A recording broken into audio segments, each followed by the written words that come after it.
Found out my parents left everything to my brother in their will. So I stopped helping with their bills and extra expenses. I've never been the kind of person who seeks the spotlight. I wasn't raised that way, and I didn't grow into it either. In every family, there's an unspoken division of roles, even if no one ever calls them what they are. In ours, my role was clear. I was the steady one, the dependable one, the one who didn't need anything because I was the one everyone else leaned on. And for years, I didn't question it. I'm the oldest of two. My younger brother, Marcus, is 3 years behind me and was born with a halo over his head, at least according to my parents. He was charming, funny, a little reckless. He had that kind of charisma that made people want to forgive him before he even said sorry. If he forgot your birthday, it was because he was so busy. If he flaked on helping move furniture, it was because he meant well. And if he made a mistake, it was just Marcus being Marcus. That's how it always was. I, on the other hand, was the one who showed up. I remembered the birthdays, the appointments, the errands. I was the one who drove 40 minutes to fix my dad's Wi-Fi because he didn't trust the internet people. I brought groceries when I knew their fridge was looking sparse. Paid the difference on their utility bill more times than I can count, without being asked, because I knew they'd never ask. That was part of the game. But over time, the responsibilities grew heavier. They weren't just favors anymore. They were expectations. At some point, without realizing it, I had become their safety net. The fallback plan. The unthanked support system. And the funny thing is, I never really resented it. Not at first. That's just what you do for your parents, right? You help. You show up. You absorb a little more weight so they can breathe easier. But even quiet people have limits. Even the dependable ones notice when the balance becomes lopsided. Even I started asking myself questions I didn't want to answer. Like, why is Marcus always too busy? But I'm expected to drop everything. Why do they trust me with all their problems, but not with their affection? And why, if I'm the one keeping everything afloat, does it feel like I'm invisible? These questions simmered in the background for years. I pushed them aside. Buried them under practicality, under duty, under love, or what I told myself was love. But nothing stays buried forever. And when the answers finally revealed themselves, they came wrapped in a manila folder and a legal document that said everything they never did out loud. It happened on a Tuesday afternoon. I'd taken the day off to help Mom with what she called some paperwork, which usually meant sorting through the piles of unopened envelopes they kept in a drawer that never closed properly. She made coffee while I sifted through insurance forms, old tax returns, and manuals for electronics they no longer owned. The usual. I think there's something in that yellow folder about the life insurance, she said from the kitchen. That was the only reason I opened it. No curiosity, no agenda, just helping like always. Inside were a few typed documents, stapled with a lawyer's letterhead. The word "will" practically glared up at me.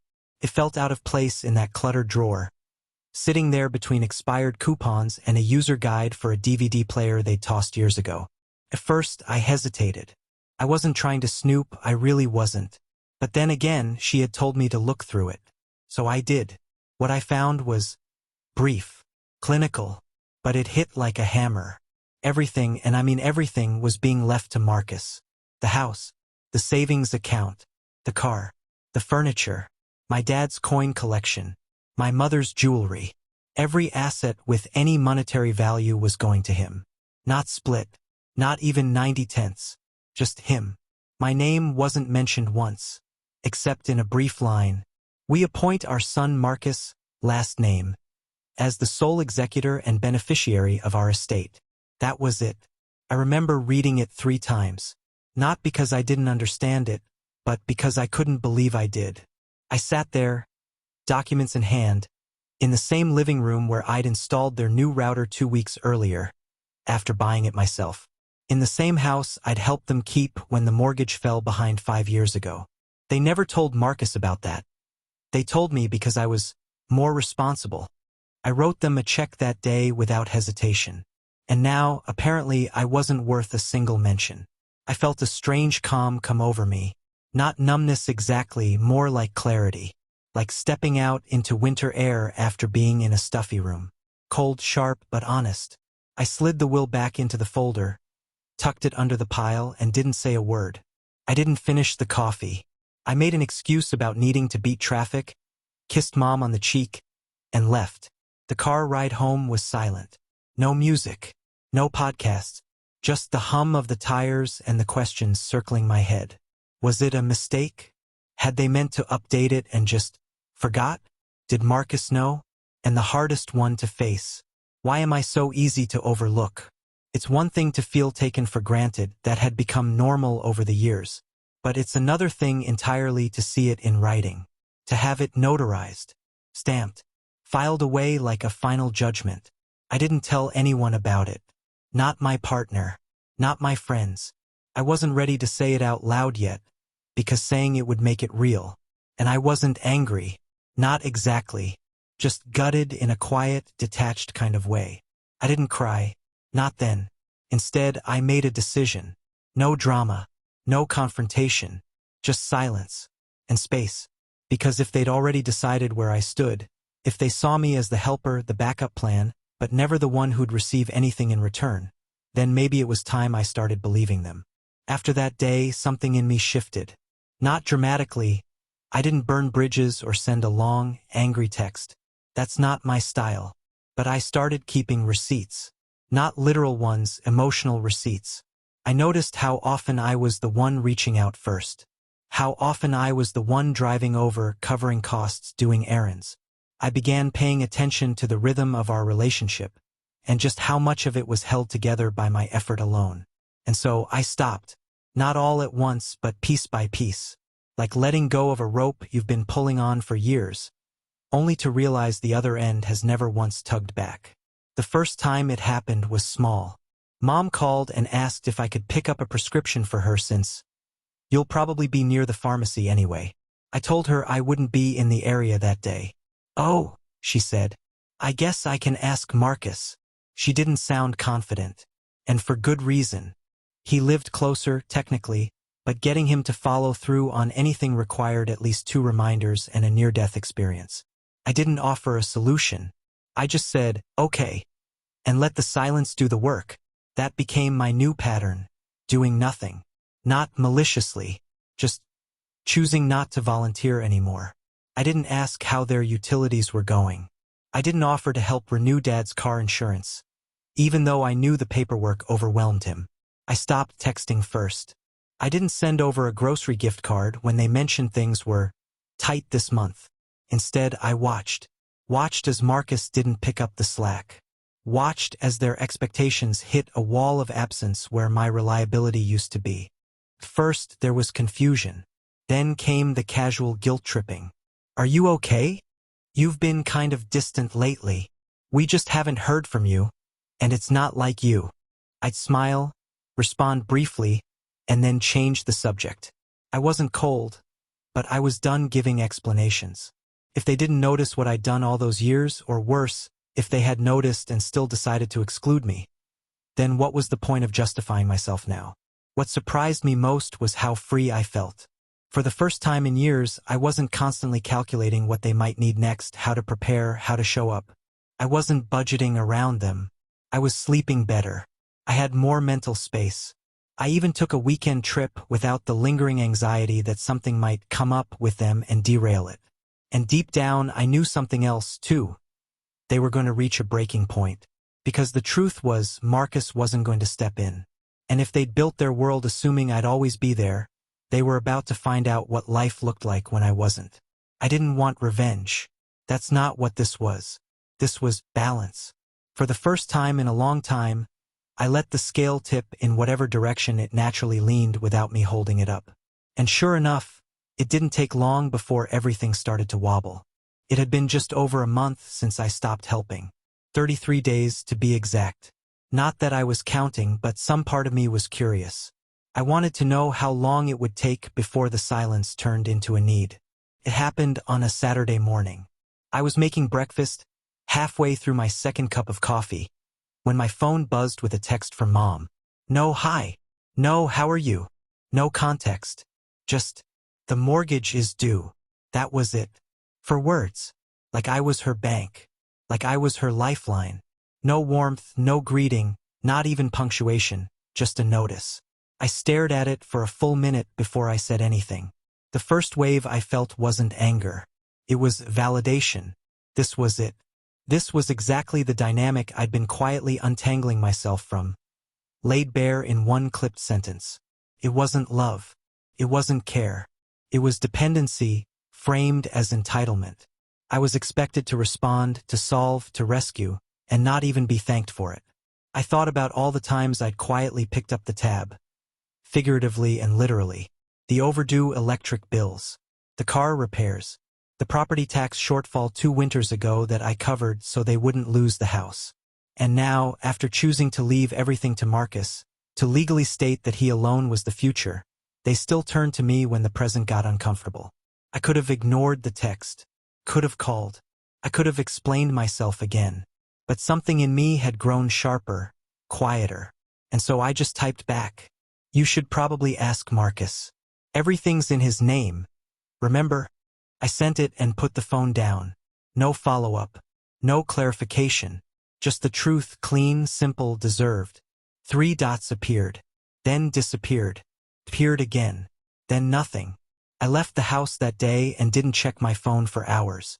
When I finally did, I saw a missed call from Dad and a short, half-hearted reply from Mom. That's not fair. And I remember laughing, not because it was funny, but because the irony was so perfect it felt scripted. Not fair. As if fairness had ever factored into this equation. As if I hadn't spent years being the unpaid, unthanked third parent in this family while Marcus got praise for remembering birthdays when I was the one organizing the cake.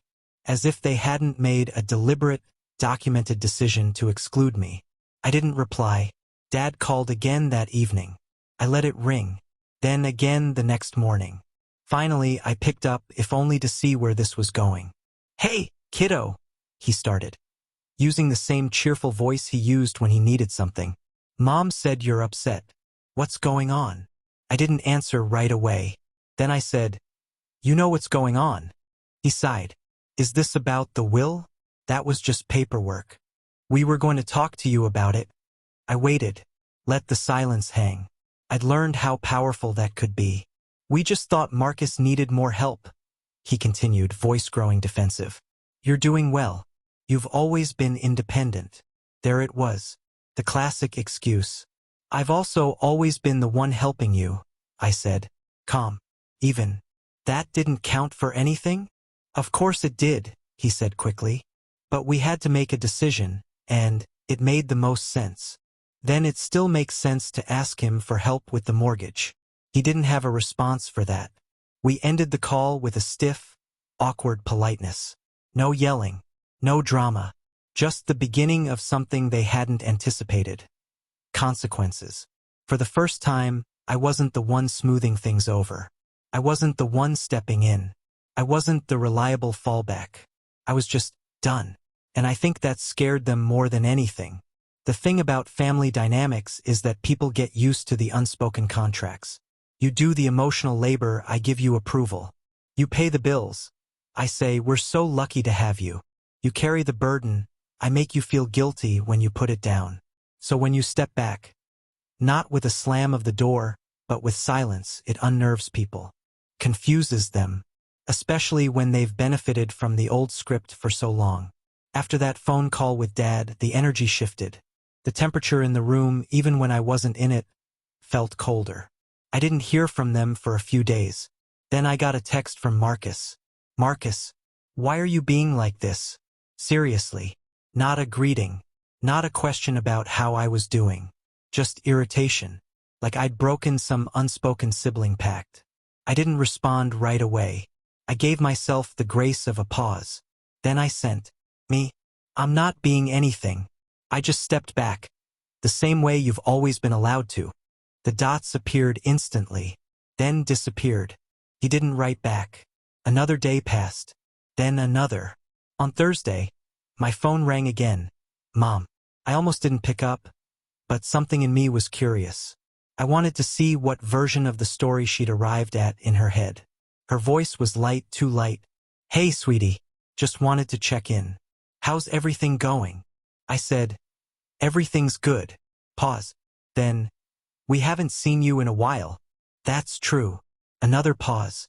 Then, without transition, we were surprised by your message the other day. We didn't mean to upset you. I waited. There it was. Not an apology, a defensive peace offering, dressed in passive voice. We didn't mean to. Not we were wrong. You weren't surprised by my message, I said. You were surprised I wasn't the one paying. She didn't answer that. Just pivoted. Well, your brother's, he's not as stable as you. He's going through a lot. We just thought. You thought I didn't need anything, I said. So you gave him everything. More silence. It was uncomfortable, but it wasn't angry. That's the thing. I wasn't angry anymore. I was tired. Tired in that way you get when you've been carrying someone else's weight for so long that you forget what standing upright feels like until you finally put it down. Eventually, she said, I guess we didn't think it would hurt you like this. It almost made me laugh. Not cruelly, but in disbelief. It didn't hurt because of the money, I said. It hurt because you never saw me. There wasn't anything left to say after that. She knew it. I knew it. We ended the call on some vague note. Something like, we'll talk again soon. Though we both knew it wouldn't be the same. After that, things got quiet. Not icy, just neutral. No more guilt trips. No sudden calls for help. No updates from Marcus. I think they finally realized I wasn't bluffing. That I'd chosen something they couldn't undo. Boundaries. And while I don't know if they ever had a real conversation with Marcus about stepping up, I do know this, the mortgage didn't come up again. Because it turns out, when you stop catching people, they either learn how to land or they finally feel the fall. And as for me, I started spending the money I'd set aside for their emergencies on something radical. Myself. A weekend trip to the mountains. A therapy session I'd been putting off. A nicer mattress. Small things, but each one felt like reclaiming a piece of myself I hadn't realized I'd handed over. I wasn't angry. I wasn't bitter. But I was done being invisible. For a long time, I didn't realize how deeply I had tied my value to usefulness. Being helpful made me feel needed. And being needed felt a lot like being loved. That's the trap, isn't it? When you're the one who always shows up, when you carry bags without being asked, when you absorb the tension in the room so others can relax, you start to believe that's your only purpose. And maybe, quietly, you hope that if you just give enough, eventually someone will say, you don't have to. We see you anyway. But no one ever did. So I kept giving. I gave even when it hurt. I gave until I stopped thinking about what I was giving up.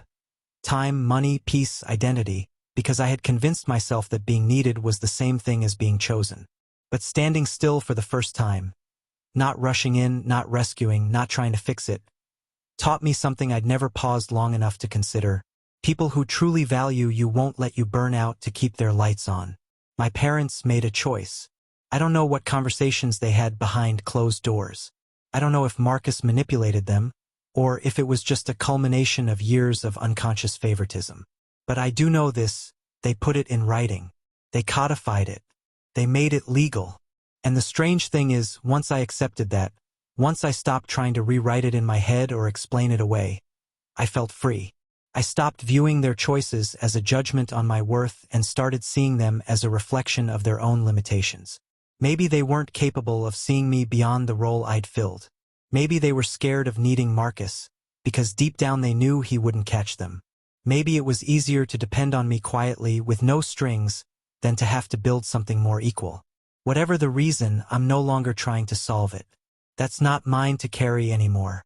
Instead, I've been putting that energy back into myself, into the life I've quietly built while holding everyone else up. A life that deserves as much care as I've given to others. It's not grand or dramatic. I haven't moved to a different country or cut them off entirely. We still talk sometimes, civilly, lightly, but the undercurrent is different now. They don't ask for help. I don't offer. And for once, the imbalance has found a kind of equilibrium, not because they changed, but because I did. I used to believe that love meant sacrifice, that family meant loyalty no matter what. Now, I believe love should be reciprocal, that boundaries are not betrayals, they are acts of self-respect. That walking away from people who only call when they need something isn't cruelty. It's clarity. I don't think they meant to hurt me. I really don't. But intention doesn't erase impact. And forgiving them doesn't mean I owe them the version of myself that never says no. I'm not bitter. I'm not angry. I'm just done being the one who bleeds quietly so others can feel safe. And for the first time in a long time, I feel light. Life didn't explode after all of this. It just shifted. There was no dramatic final confrontation. No screaming matches. No tearful apology from my parents or come to Jesus moment from Marcus. Just a slow settling into new patterns. Like water finding a different level once the dam breaks. And honestly, I'm grateful for that. Because I wasn't looking for chaos. I wasn't looking for punishment. I wasn't even looking for justice. I was looking for peace. And I found it not in changing them, but in releasing myself from the role I never agreed to play. The phone calls from my parents still come, but they're different now. Lighter, more infrequent, sometimes strained, sometimes fine. I answer when I feel like it. I make space when it's genuine. But the reflex, that old instinct to drop everything and save the day, it's gone. And in its place, there's something steadier. Boundaries wrapped in grace. Marcus, for his part, went radio silent for a while. I think he was more uncomfortable with the shift than anyone else. He'd grown so used to being the beneficiary of low expectations and quiet support that when the scaffolding disappeared, he didn't know where to stand. I don't wish him ill. I just don't carry him anymore. Whether he ever steps up is his business. I've learned not to make it mine. The money I used to spend on their emergencies is now in a savings account with my name on it. I took a short solo trip last month, something I never would have justified before. Too selfish, too indulgent.